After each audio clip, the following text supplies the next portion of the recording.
Då vill jag säga ett varmt välkommen till er alla idag. Jag som står här heter Solveig Westerboom. Nu ska vi se här. Någon skulle översätta till... Magnus, översätter du lite till Thomas? Jag heter Solveig Westerboom och jag finns med i RPIs styrelse och jobbar på studieförbundet Bilda. Och det är vi som har arrangerat de här seminarierna. RPIs styrelse har planerat det här länge. Vi har förberett oss, vi har väntat, vi har ibland oroat oss. Kommer det att komma många? Och det har det gjort. Nu är vi här och det är alltid speciellt när man har förberett någonting länge och dagarna har kommit. Ett särskilt välkommen till Thomas Groome. Jag lyssnade till dig, Thomas, i Uppsala för många år sedan. Och det har satt sina spår. Vi är många med mig här i Sverige som har påverkats av dina tankar och din pedagogik. Och ibland så säger vi att det där är gromst. Jag vill också säga ett särskilt välkommen till Magnus Sternegård och till Skander Kurtin som har skrivit en bok som heter Vägens folk, som kanske en del av er har. Vi har också med oss Marcus förlag idag och bjuder är på den här boken för er som inte har den. Det är väl flott. Jag lyssnade för några veckor sedan på ett spännande föredrag utav Jonna Bornemark på Södertörns högskola. Jonna brukar också medverka på Filosofiska rummet som kanske en del av er har hört henne där. Hon talade om hur vi har gått ifrån, i Sverige har gått ifrån förtrollning till avförtrollning till kanske på väg mot en återförtrollning. Thomas Groome frågar i sin bok, kommer det finnas tro på jorden? Och jag tänker att kanske vi ändå är på väg mot en återförtrollning. Jag hoppas det och låt oss medverka till det. Idag är vi tillsammans och får reflektera över viktiga frågor för vårt samhälle. Den här dagen kommer att vara upplagd så här att vi har en timme först och sen är det fika. 12.30 så äter vi lunch på Birger Jarls hotell. Och så fortsätter vi igen 1:30 och sen avslutar vi 3:00. Det här är ju ett arrangemang också då i studieförbundet Bilda. Och därför så kommer jag skicka runt en närvarolista där du får sätta en pinne, ett streck, så vi ser att du är här. Ja, jag tror att det var det jag skulle säga. Nu är jag lite osäker. Jag glömde att fråga. Jag tror att jag ber dig, Magnus, presentera Groome. Det är okej. Vi har också Rune Larsson här från RPI. Direktor i RPI och Rune medverkade mycket igår. Och, ja, det blir Magnus eller Rune som presenterar Groome. Varsågod. Okej, väldigt välkomna hit allihop. Jag är väldigt glad att vi är här nu den här dagen. Jag jobbar för Ekumenia och jobbar med barn- och ungdomsutveckling på olika sätt. Möter den här typen av frågor runt religionspedagogik varje dag. Jag sitter också med i RPI tillsammans med Solveig, tillsammans med Rune. Och redan för ett år sedan började vi prata om att vi skulle vilja skapa en mötesplats där vi samtalar kring religionspedagogikens utveckling i Sverige. Och den mest lämpade för det tyckte vi är Thomas Groome. Några av er är bekanta med hans idéer, några av er har läst hans böcker och Thomas har betytt väldigt mycket för många av oss. Thomas är ju professor i teologi och religionspedagogik i Boston. Har jobbat under väldigt många år med religionspedagogik och Från RPIs horisont så är vi enormt tacksamma att Thomas har tagit tiden att komma hit till Sverige och dela den här dagen med oss. Han är här över flera dagar i Sverige, men här i Sverige nu. Så ge en varm applåd till Thomas Groome.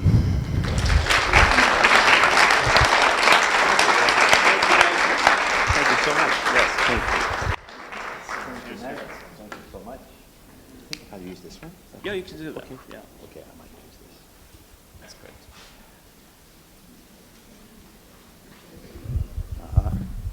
Yeah, I think. Yeah, okay. Hey, thank you very much. Yeah, I think it's... Good Okay. morning, everybody. Ska vi se. Good morning. Will you translate? I'll speak slowly. Yeah, you speak slowly. Nils, är den igång den här mikrofonen? Okay. Can you hear me? It's working? I think so. All right. Yeah. Welcome everybody. I'm very grateful to Solveig for such a gracious introduction and generous. I'm also worried when somebody talks about how important I am. And because I will disappoint the expectations. None of us. There's an old Irish wisdom saying that an expert is somebody who is a long way from home. Now think about that. So this is probably why I travel so much. My parish in Boston, you wouldn't be very impressed, I don't think. I wouldn't look like an expert there. So I travel to be an expert. But it's just a very gracious and generous time. Is it better? Yeah, just one moment. Okay. All right. Whatever Neil says, I do. I'm obedient. I'm obedient.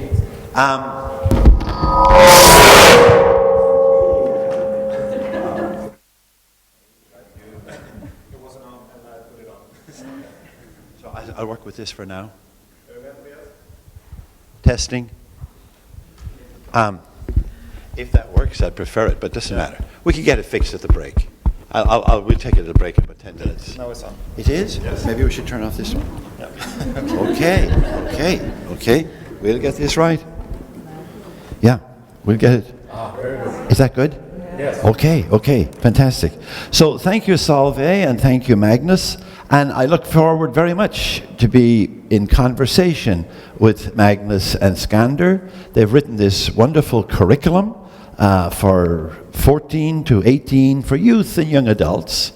And I just saw it this morning. It's terribly well designed.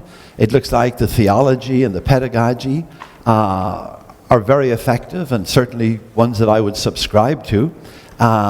So you will be responding in conversation with me, but I will call upon them to respond first when we take a break for conversation, and I will take 3 or 4 breaks for conversation through the morning.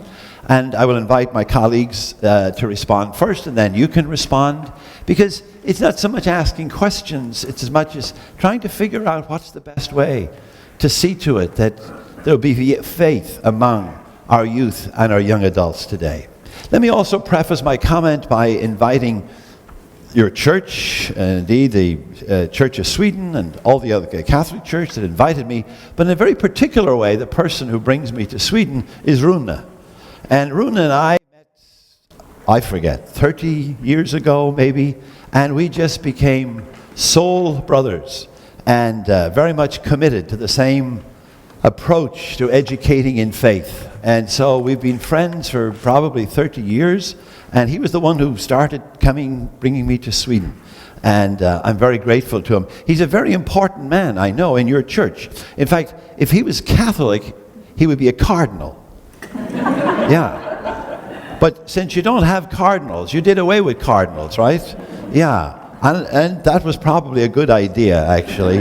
I'm not advocating you go back to having cardinals, but if you ever go back to having cardinals, or maybe even a pope, what the heck? Let's go for broke, right? So This is the living magisterium, the living magisterium of your church. And I'm very flattered and happy and honored to call him my friend. Also, the note that Solveig made about, are we in a better time for faith? And at least some of the social commentators are beginning to say that yes, we might be. Nothing inevitable about it, but that the commentators, the great sociologists of our time, like Charles Taylor and so on, are beginning to say that postmodernity is actually more open to the spiritual, to the mystic, to the religious, than modernity was. See, modernity basically said religion, it's arcane, it's archaic, it's a museum piece, it's just a relic of a past era. We'd be far better off without it. Some of them saw it as terribly destructive. Marx, for example, Nietzsche, it was just part of the will to power, to control people's lives, to impose an ethic upon people when they would live more happily without it. Freud, it was just the perverted need for a big daddy, since our own fathers have disappointed us. And of course, Freud was very sexist and chauvinist in his understanding of parenting. But it's our own fathers have disappointed us, so now we just create a big loving father in the sky, kind of. So, and even the new atheists, at least I don't know if you read those here in this country, you don't need to, but Dawkins and Hitchens and these people, basically blaming religion for every problem we've ever had in human history. But that was the Enlightenment attitude. The attitude was that if you get a little bit of enlightenment, you'll stop believing. I remember one night talking to a nephew of mine in an Irish pub. Some of the deeper conversations that I have are in Irish pubs. And my nephew was visiting Boston, and we went to dinner, and then afterwards we sat having a beer. And we were talking about religion. And he basically said to me, Uncle Tom, when you get a bit of education, I think you'll give up all that religion stuff. Now, this is a 19-year-old nephew. So I pulled rank. I said, Austin is his name. I said, Austin, I'm a senior professor in a major university. I have read more books than you'll ever lay your hands on, and I'm still a deep believer. And he looked at me as if I had two heads. How could you believe and be educated? So there was that attitude of modernity. Faith, it's the superstition of your grandparents. And as soon as you get a bit of education or sophistication or enlightenment, you'll set it aside. Postmodernity is not agreeing with that at all. Postmodernity is recognizing that we're desperate to nurture the spiritual, the hearts and souls of our lives. That the only way to live life well is through some kind of spirituality. And these young people, at least in my country, who often say, well, I'm spiritual, I'm not religious, but I'm spiritual. But my attitude toward that is, that's marvelous, that's wonderful, that's great progress. We could build on that. Young people discovering that there is a hole in their hearts that nothing but God can fill. And that an awful lot of the promises of modernity, that we could solve all our problems, that reason and rationality would be the solution to everything. That was the great myth, that was the great idol of the Enlightenment. The critical reason could save the world. We could take it, measure it, figure it out, know what to do with it, solve the problems, do away with disease and everything else. Now we're being greatly chastened. And so people are beginning to say, maybe it's a new moment for faith. Personal anecdote, when I was doing my doctoral work at Union Theological Seminary in New York, a great Protestant seminary that as a Catholic Christian I deliberately chose to go there to expose myself and to read the great Protestant theologians. I read the Catholic theologians, but I wanted to read Barth and Bonhoeffer and Tillich and the Niebers. It was an extraordinary experience. But where was I going to go with that story? I'm a little tired this morning. I was going to make a point with it. Yes. For my dissertation, I read a philosopher, many of you may have read him, called Jürgen Habermas. And he was kind of the philosophical basis of my own work. Paulo Freire, the great Brazilian educator, was my primary mentor in pedagogy. And then Gustavo Gutierrez, the great liberation theologian, was my primary mentor theologically. But Habermas was my philosopher.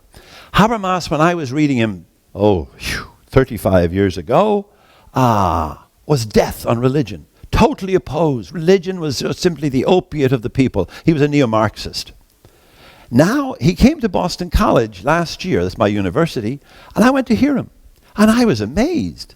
Habermas is all back into religion and saying that society needs it, we can't make sense without it. There are no reliable moral guidelines, there's no moral persuasion without it, that society can't hold together without some kind of sacred canopy to drop, to legitimate, to confront, to enliven our being together, that we're desperate, that postmodern society is desperately in need of religion. I was just so amazed because, as I said, when I was reading him 35 years earlier, that wasn't what he was saying at all. One last note.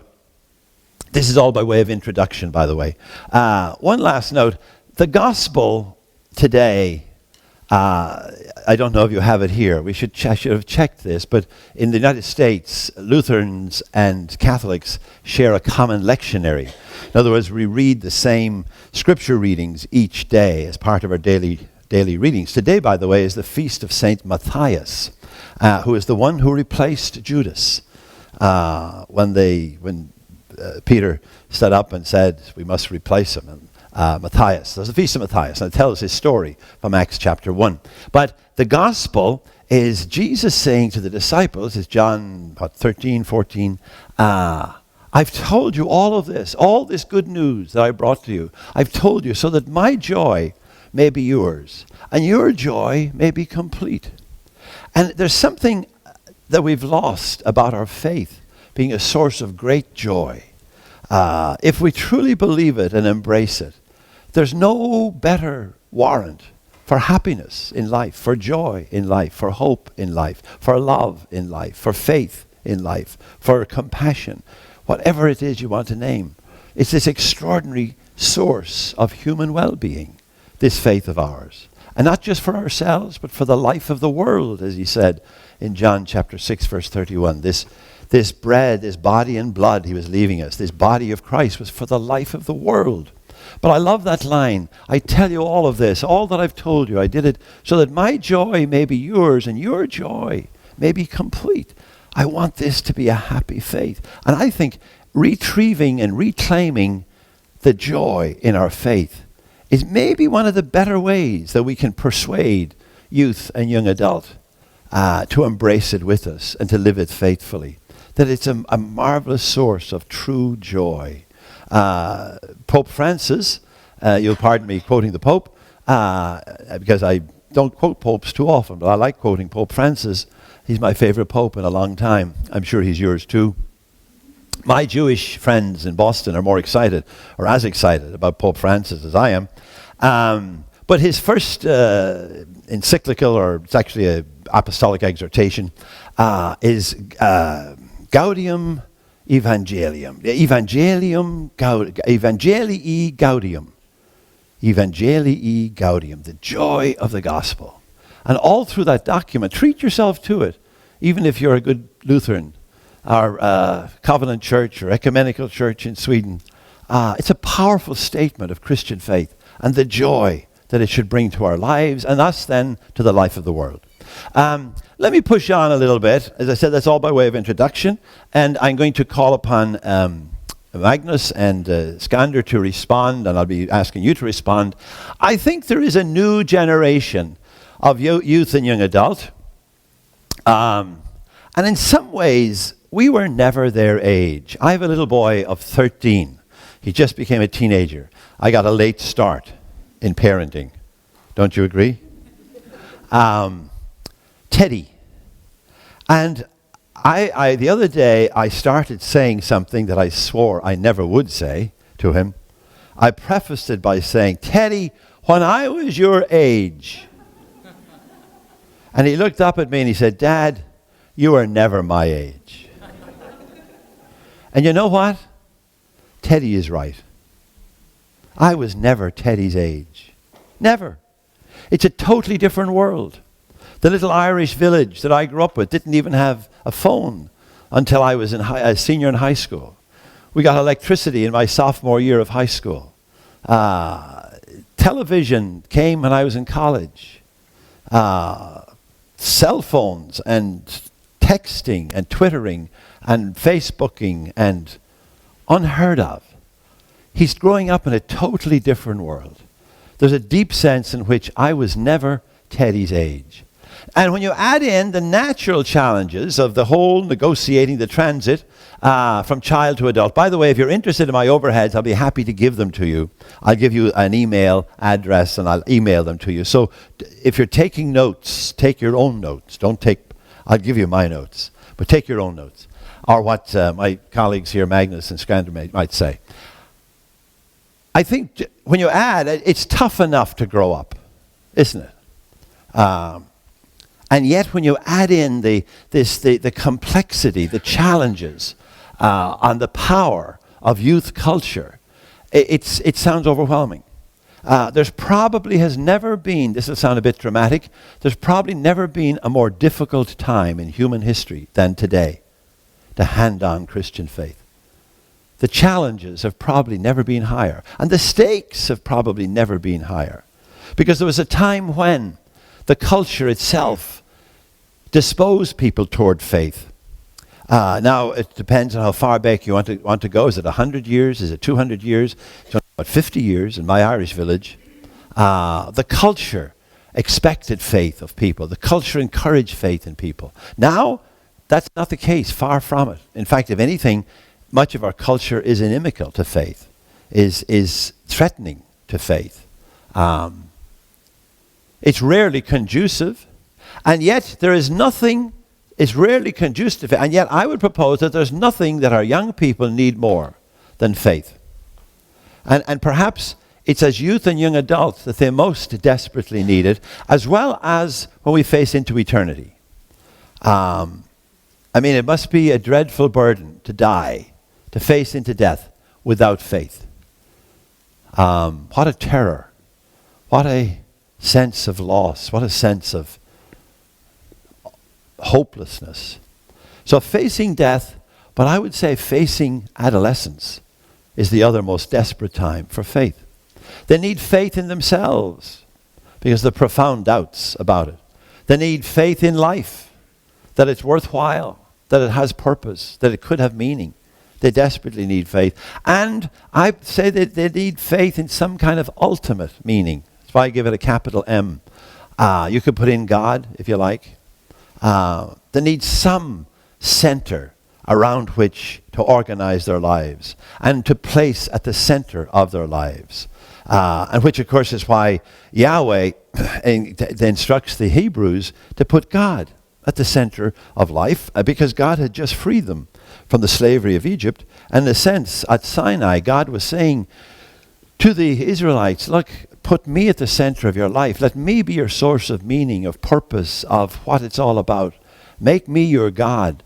Because if you put anything else there, you'll be back in Egypt before you know it. It will enslave you. Every idol enslaves. And so there's a dreadful terror to young people placing all kinds of idols at the heart of their lives, making them first. And power, pleasure, fame, fortune, success, popularity, stuff, things, possessions. But they'll all enslave. So the dangers, the hazards here the stakes are very high. The stakes are very high. To get them to try to put God, the God of Hebrew faith, the God of Jesus of Nazareth, this prodigal father that loves them unconditionally, to get them to put that God at the center of their lives is a tremendously significant thing to try to do, but very challenging indeed. But they're desperately in need of it. Pascal said, Blaise Pascal, there's a God-shaped hollow in our human hearts that nothing else can fill. And of course, it's there because God put it there in designing us in God's own image and likeness. That God-shaped hollow, nothing else can fill. And yet that hollow, the deep longings and desires of the heart are probably never more intense than during youth and young adulthood. Even if they don't recognize their need for God. They'll find other things they think they need instead, long before God. And yet we know that ultimately their desires can only be satisfied by putting God at the center of their lives. And then what that means, it means following the way of Jesus. It means, but because that's what Jesus was all about when he gave us the great commandment, love the Lord your God with all your mind, heart, and strength, and your neighbor as yourself. He was simply summarizing his understanding of Torah. And of course, the great summary of Torah was the first commandment. The old rabbis used to say that if God had been in a hurry on Mount Sinai and just gave us the first commandment, in some ways it would have been enough. The others are simply commentary.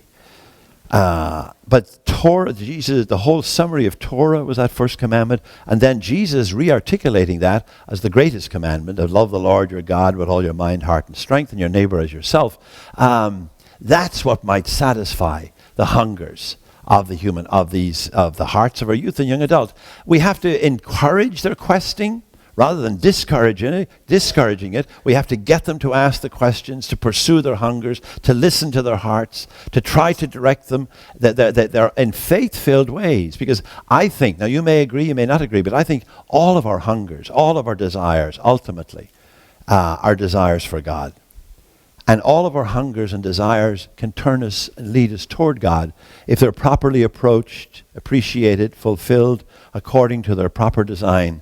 They'll bring us to God. And the more we put God at the center of our lives, and then a God is revealed in Jesus Christ as our Christian faith, the more likely we are to satisfy the deep hungers of the heart, of the human heart. And especially, I would say, for our youth and young adult. We need a new apologetics. I'm going to move on quickly here and hear from our friends and hear from you. I think we need a whole new apologetics for Christian faith. Now, in many ways, this is what my visit to Sweden this time has been about.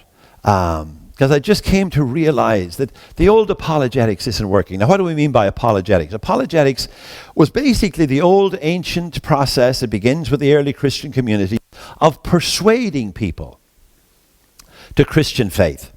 And it's not, you see, apologetics got a bad name, especially during the Reformation, because Catholics and Protestants started using their apologetics to prove the other one wrong and themselves right. So apologetics became very polemical, and it was kind of proving who was the right faith and who was the fullness of faith and who was the one true church. It was a very conflicted type of polemic, and also very coercive. The polemics in the Reformation and the post-Reformation era, it was very coercive. It coerced people into believing. You had to believe it. Why? Well, it's in the Bible. Or in my tradition, you had to believe it. Why? Well, the church said so. And the whole image was that God gave it to Jesus, Jesus gave it to the church gives it to us, we can't question it.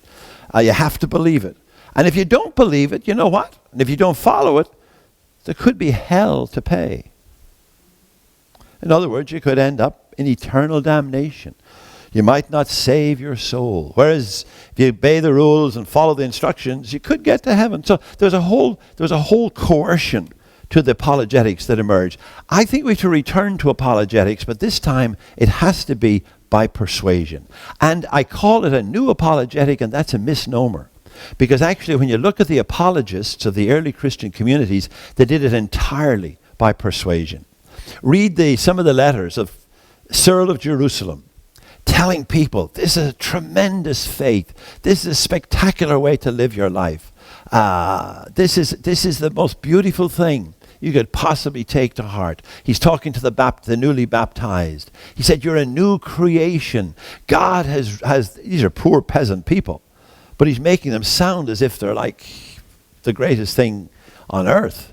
You look at Justin Martyr, another great apologist of the early Christian communities. Again, persuading people. This is a great way to live your life. There's no better way than the way that this Jesus of Nazareth modeled and made possible for us. No threat, no authoritarianism, just pure persuasion. And I think we've got to relearn the art of apologetics, but as a persuasion. Old Aristotle said that persuasion and persuasive rhetoric has three aspects to it, or has three sources. We have to do it by pathos, logos, and ethos. By pathos, he meant we have to appeal to human desire. We have to appeal to the longings of their hearts. Just to start telling them about the Blessed Trinity won't do a darn bit of good for them. But if you start by saying, would you stop and take a look at your relationships.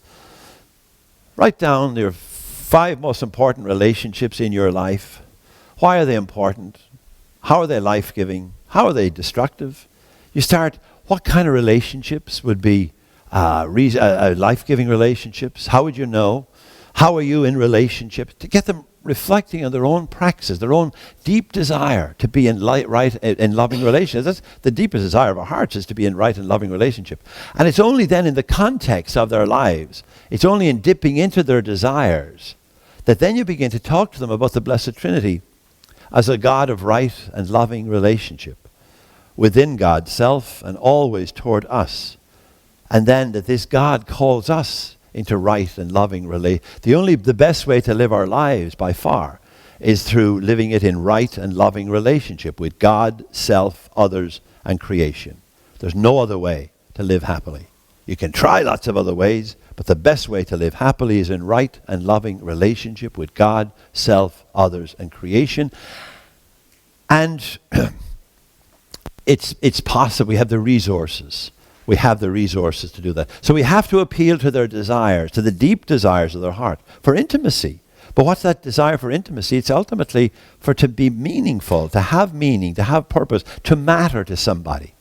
And again, Christian faith can powerfully respond to that. Logos, we have to appeal to reason. I think there is a great rationale for embracing Christian faith. And I think we can make a persuasive argument on behalf of it. It's not that reason can bring us to faith. Faith is always a gift of God.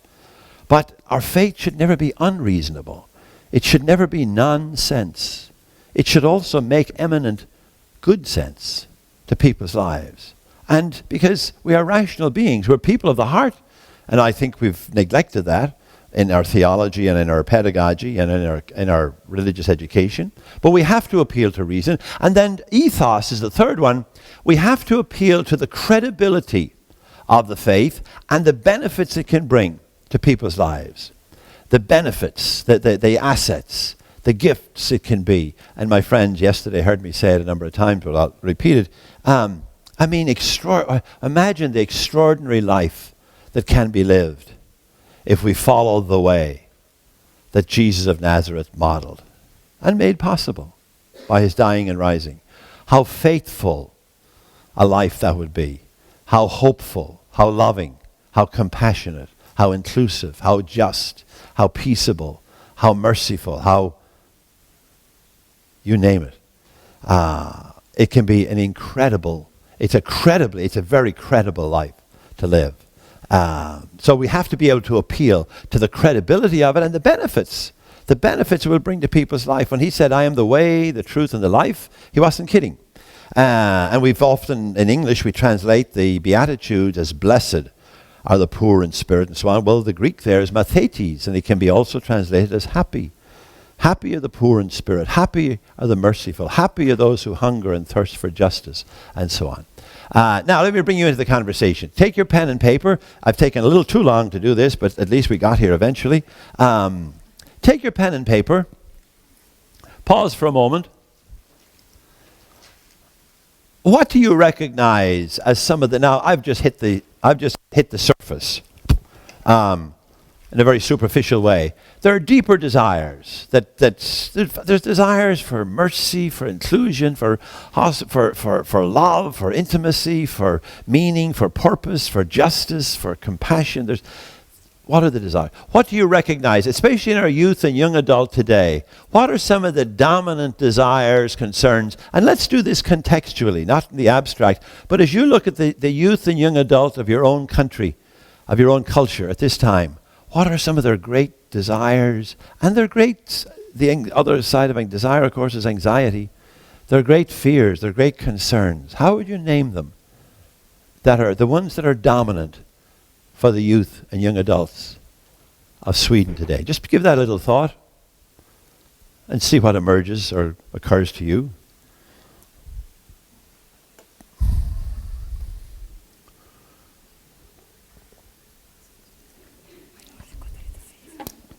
Yeah, I took an Advil. Yeah, I got one in the hotel. I went back to the hotel. Is this Advil? If you need again, take one of Now,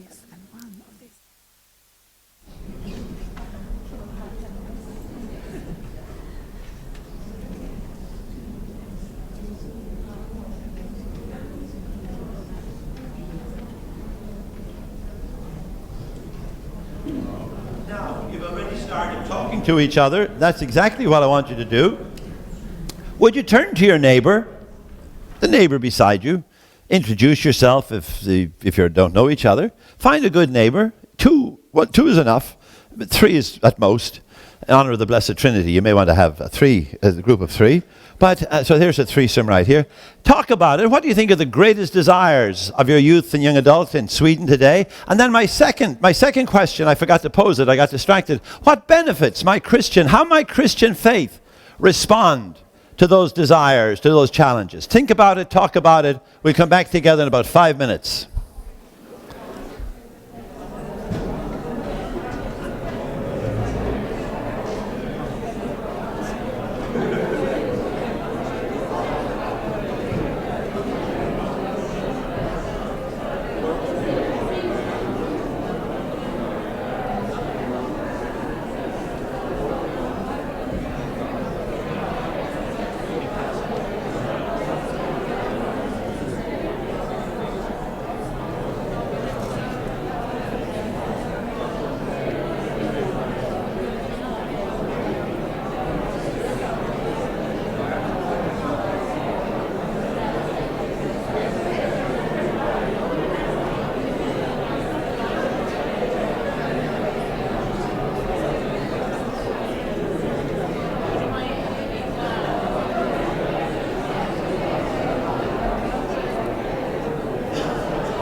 Take another minute.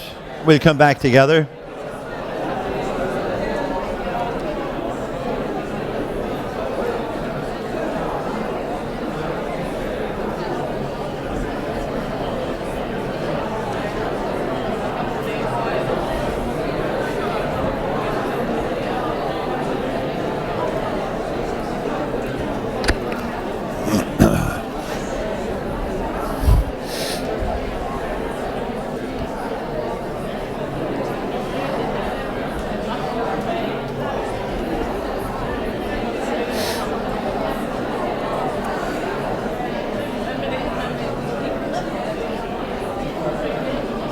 Well, let's regather. You'll be back with your neighbor again in a little while. Thank you so much. I'm going to invite my colleagues, Magnus and Skander, to take a minute or two each to kind of respond to what I've been saying, and then we're going to open it to your responses and insights and wisdom. So we'll hear from Magnus and Skander first, and then we'll open it to the floor. Hello. I will take this in English so you can follow. Thank you. My name is Skander, and I will respond to this first question from my experience of work with confirmation and youth work in churches. And I don't know if I can fully answer the first question, but from my work with youth, I can see there is a desire and longing for involvement that is genuine. We worked a lot with social work, and that's something that a lot of the youth feel really touched by and moved, and feel that they themselves can be part of something and actually be able to change the world we are part of. But I will also say something that is a challenge for us as a church. Historically, young people have naturally come to our churches due to tradition. 40 years ago, about 90% of all young adults got confirmed. 1990, it was about 60%. 1999, it was 45%. And today in the large churches, such as Stockholm and Gothenburg, it's about 35% who come and get confirmed. So today as a church, we need to really be relevant for young people in order for them to be interested to come to our churches. Or they happen to be in a family which used to go to or come to churches. So that is a big difference for us as a church. Yeah, my experience is that young today think they can change the world, actually. I mean, every young adult I meet think about themselves as world changers. And I think that the gospel of Jesus is in the core of this of the gospel is to change the world. So the longing of the young adults today has to do with the gospel, and that is why you have to connect your work with their own lives, and to see how Jesus not only connect with people then, he connects with us now, and the things that he's talking about and the ideas that he developed. It has everything to do with young adults today. So when we talk about the liberator of Jesus, the man who liberates people, we also have to talk about how he liberates us, and how you can be a part of a world movement, of a change, to be a change maker in that sense. Yeah. Thank you so much. Brilliant. Thank you so much. Thank you, man. I think Skander and I think Skander and Magnus hit the nail on the head. Skander's comment about relevant. It has to be relevant to their lives. It has to somehow connect. Just to say, well, it's our faith. No, but why? What's the difference? Can it help? In the United States, the Pew Report, it's about 4 years old now. It's the great annual, or they do it about every 5 years, on religion in America. And of the 76% of young people now are leaving our churches by the time they're 24. 76% leave us by the time they're 24.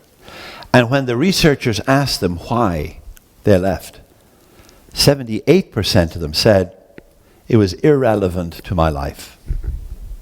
It didn't make any difference. There was no help. It had nothing for me. So the comment about relevance, you'll have to pitch it in a way that says, this is powerfully helpful. This is a tremendously humanizing resource. And likewise, Magnus' comment about justice and this, they want to change the world. Well, guess what? We have a founder in Jesus of Nazareth that told us all to go out and change the world. He called it the reign of God. The reign of God is already among you. Change your lives. Believe the good news. It's in breaking now. And it has to be done. At the time, in the world of the time, the reign of God, the Basileia Theo, was a very hot topic. And because they knew it was the coming when God would finally reign. God's shalom, peace, justice, wholeness, fullness of life, inclusion, hospitality, mercy, compassion. It was all to happen now. It wasn't just for later or for people's hearts. It was for the life of the world. And remember how he taught us to say the Lord's Prayer, to say, thy kingdom come, and thy will be done on earth. To be done now. So the challenge that we can offer young people, appealing to that great idealism of youth.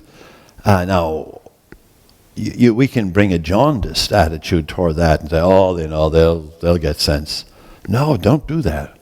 Because we have a tremendous challenge for them. And they should in turn challenge us. Because we've often lost the fire in our tummies. They can bring it back to us. Great comments. Other comments, what would you say in response to these questions? Tell me a couple of other opinions. What are these deep desires, and how might we respond to them at the benefits of Christian faith? Yourself. Yeah.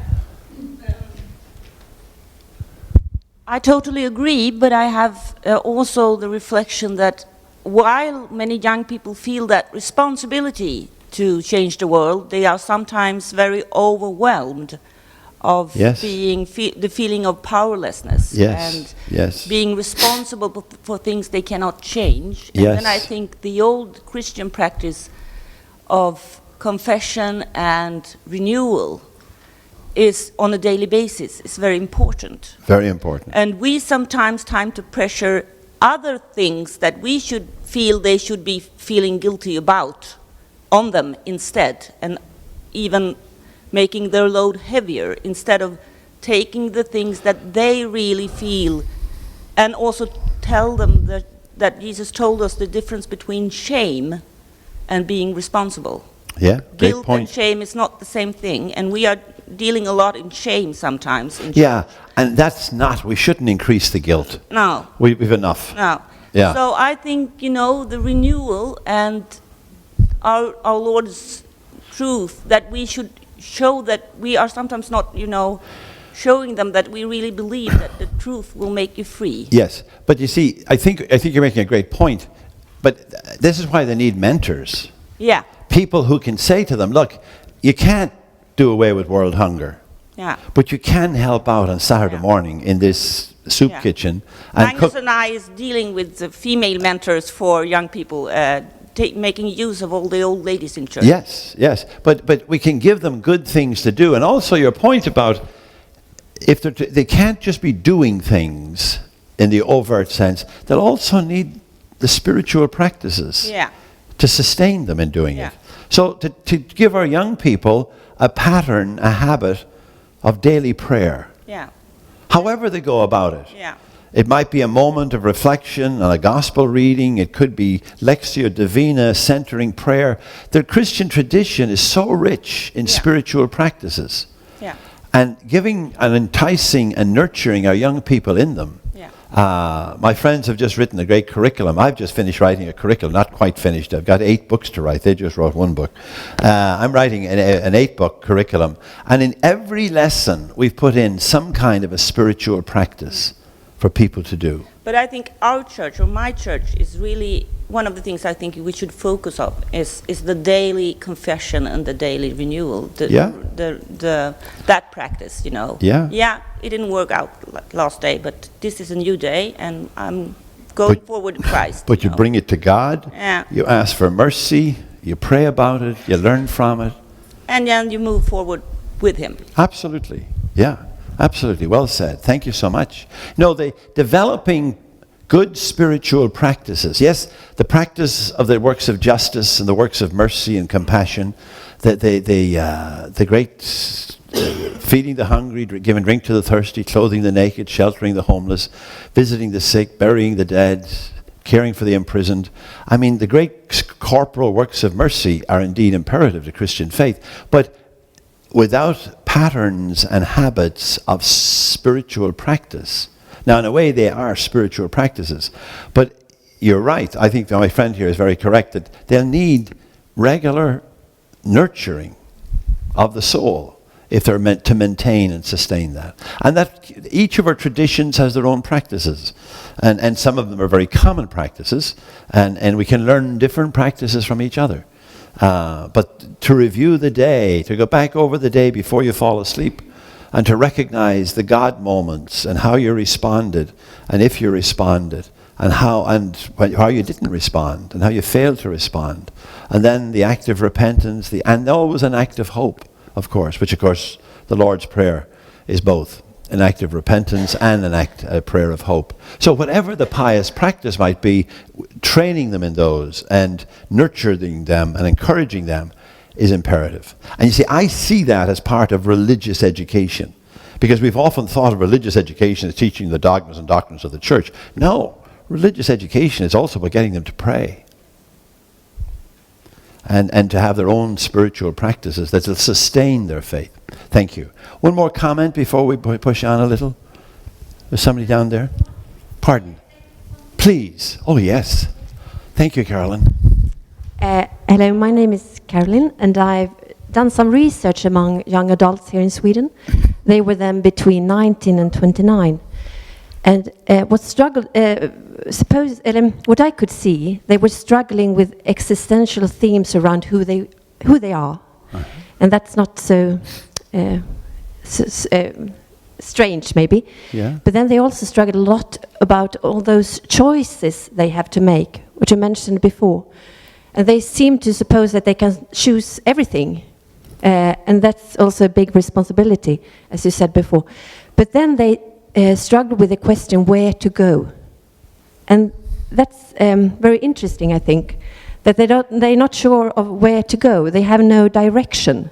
Yes. When everything is possible, it can make a chaos inside. Oh, yes. Very and there difficult. I think that the benefits with Christian faith is maybe to talk about the goal in life, to be part of the creation and to be part of a bigger story and vision. Indeed. They are not alone in this struggle. Yes. Well said. Thank you, Carolyn. Yes, and helping them to make good choices, being present with them, mentoring them. It's not so much telling them what to do, it's asking the kind of questions that will get them to come to see for themselves what might be the best choices to make. Because they have what Kierkegaard called the dizziness of choice. But what to choose, and what will be life-giving, and what will be destructive. Mentors, that's the key presence, I think, that the youth minister, religious educator can be in their lives. Let's push on a little bit before the break. We'll break in about 10 minutes, but I want to just say a couple of more things before we go. I think that some of this would be repetitious of work I did with people yesterday, although I've recast it a little bit. The sociologists say that they're all into that our contemporary world and our youth and young adult are particularly into what Taylor calls an exclusive humanism. Exclusive in the sense that it excludes any reference to the transcendent or to God. In other words, it's kind of a humanism, a self-sufficient humanism, that they can get by, they can do fine without religion. And lots of our people think that. But you have to make the argument that you can be a lot more human and a lot more humane toward others with a faith in God. That the most humanizing resource we have is faith, our faith in God. It will enable us to make and keep life human. They have a desperate sense and quest to live well, to live humanly. But it's very directionless, as Carolyn was just saying, if they don't have some sense of the transcendent. And Taylor says the great challenge is that it is a kind of an exclusive humanism that we're into. Likewise, Taylor says there's a tremendous quest for authenticity, that the youth and young adult want to be their true selves. They want to be authentic. They want to be the best. They want to be who they are. They don't want anybody else to put it upon them or to dictate it to them or to decide it for them. They want to be authentic. But Taylor says that the tendency of our postmodern era is to try to find that as what he calls a buffered self, a self that puts a cocoon, a kind of a shell around themselves. And so they enter into this shell and text each other perhaps, but they're not really present to each other, and that there's a way we can talk to them about that the buffered self won't really bring them to authenticity. The only way to live authentically as a human being, which is a deep desire, this is supposed to be, according to the sociologists, a passion of our time, but you can't do it as a buffered self. It takes community, it takes tradition. And tradition's a spiritual wisdom. Can be a tremendous source of becoming an authentic self. There's a tremendous hunger for purpose, for meaning. And this, I suppose, is perennial. It's not unique to this generation. And yet, it seems more complicated, more daunting, more urgent for this youth and young adult of our time, to have purpose, to find meaning. If they don't, they become destructive, self-destructive, ultra-destructive. We have a will to meaning as human beings. We just have to make sense out of it all. And so they need some kind of an overarching perspective, a faith perspective that enables that, to be convinced that their lives have meaning, not because they make meaning out of them, but because it's grounded in ultimate meaning. It's grounded in God, that our journey is from God and to return home to God, that we give glory to God just by being alive, that we are grounded in the unconditional love of God, that God is unconditionally in love with each and every one of us, that the kind of truths that we can raise up out of Christian faith to respond to the quest for purpose and meaning are extraordinary. We have to be adept and effective at doing so. Their need for intimacy and to matter. This is a big one that the researchers talk about. They want to matter. And you say, you matter enormously. You're alive by the life of God.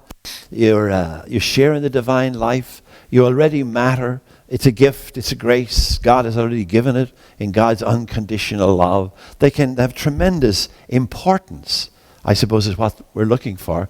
Christian faith can respond to that. The search for the best path, again Carolyn's comment, many and the best way to do it. Well, Christian faith is a great spiritual wisdom for life. We often talk about our faith as if it's a church or just a religion. Now, it is a church and it is a religion, but way beyond that, Christian faith is a deep, powerful, life-giving, spiritual wisdom for life. An extraordinary spiritual wisdom for life. So when we talk, and when you look at the biblical understanding of wisdom, that's exactly what Yahweh God wants the people to come to wisdom for life. Not just information about their faith or something, but everything in the biblical word, the learning outcome, the intended learning outcome, if you wanted to put it that old educational language of the biblical word, is wisdom. Wisdom for life. And the best wisdom, of course, is to live the covenant and to live the wisdom, etc. I think there's also, Taylor says that there's a whole movement in our society, and especially among our young people, of what he calls excarnation. In other words, of taking themselves kind of out of their presence, out of their bodies, away from, and into technologies and cyberspace and all kind, being other places rather than in the flesh, located, situated, grounded, and that we have to, in a sense, respond to that excarnation. It's not a very elegant word, by in a sense inviting them into the depths of their own incarnation, into the depths of their own being, into who they are. And then, of course, the ultimate affirmation of who they are is this amazing Christian doctrine we have, that our God became one of us and was made flesh and dwelt among us. What an affirmation of our human condition and of their own bodiliness, which is such an issue for youth and young adult people, and very often in negative ways. I don't know about in this country, but in the United States, we have rampant problems with young people, especially young women, with bulimia and anorexia and all kinds of things, or just totally irresponsible and insatiable promiscuity, and which are all very understandable. But if there's a way that Christian faith can talk back into that, into their spirituality, into their souls, just to tell them about the 6th and 9th commandment doesn't have much of an effect. Have you found that? It doesn't really work. But when you begin to talk to them about what is God's desire for you in your sexuality, what's God's desire for you in this relationship, What is God? God made you in God's own image and likeness, and God is love, and therefore you're made to love and be loved. But what's the best way to go about loving and being loved? What does God want for you? And not because God is a spoilsport, but because God loves you and wants nothing but the best for you. How can you find the best? We've been very poor. Christians have been very poor at integrating our sexuality and our spirituality. But I think they're two sides of the same coin. And we've got to learn how to put them together and enable young people to put them together. And I think you'll have a lot more responsibility then in their quest for intimacy and so on. And especially to come to recognize God's presence in their ordinary and everyday lives. A great Catholic theologian, probably the greatest of the 20th century, Karl Rahner, said that the best hope for Christian faith is that people will come to find God in the ordinary and everyday of life. He said we'll all have to become mystics. And by that he meant we'll have to look to our own experiences for the presence of God. And the ordinary and the everyday, because God is always up to something in the ordinary and everyday of our lives. But getting young people to stop the twittering and the Facebooking and the text messaging, and to look at their lives, or to do like we were just saying, to look back over their lives at the end of a day, or to anticipate their life at the beginning of a day, or whatever. But to stop and be alert to God's presence, God's loving outreach in the ordinary and everyday of their lives, and recognizing that and then responding to that experiences of God. It's in the heart more than in the head.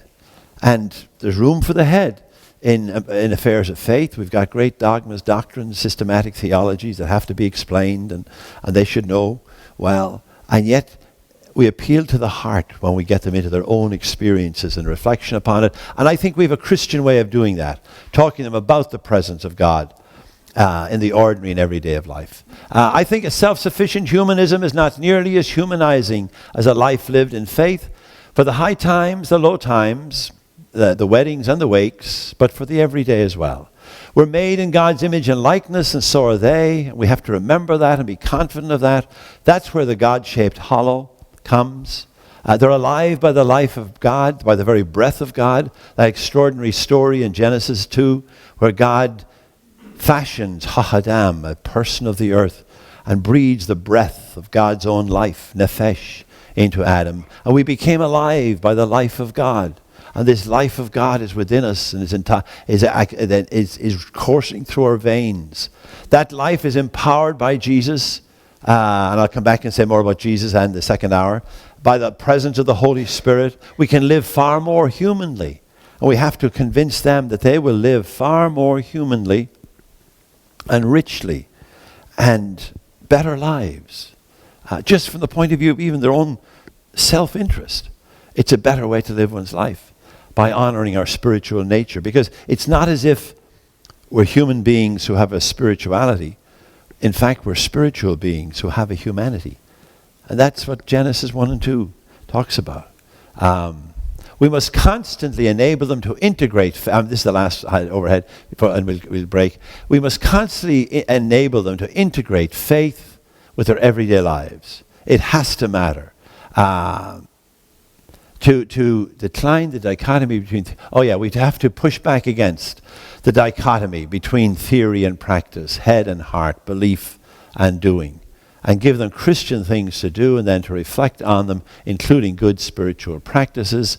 What are some other ways that you might appeal to the youth and young adults of our culture? What might be our best mode of appeal in our time?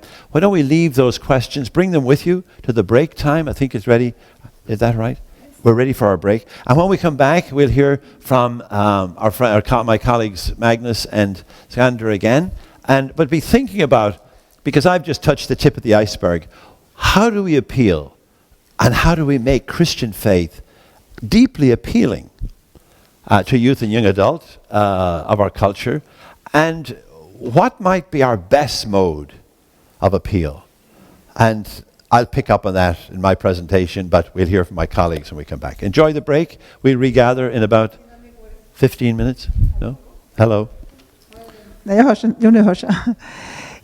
Jag vill bara tala om, på listan som går runt finns inte alla, har ni kanske upptäckt. Det finns en särskild lista med en del gruppanmälningar. Jag lägger den vid det här bokbordet, så kan ni ju kryssa för att ni är här. Nu är det fika och vi försöker återsamlas 10:30. Fikat är här utanför.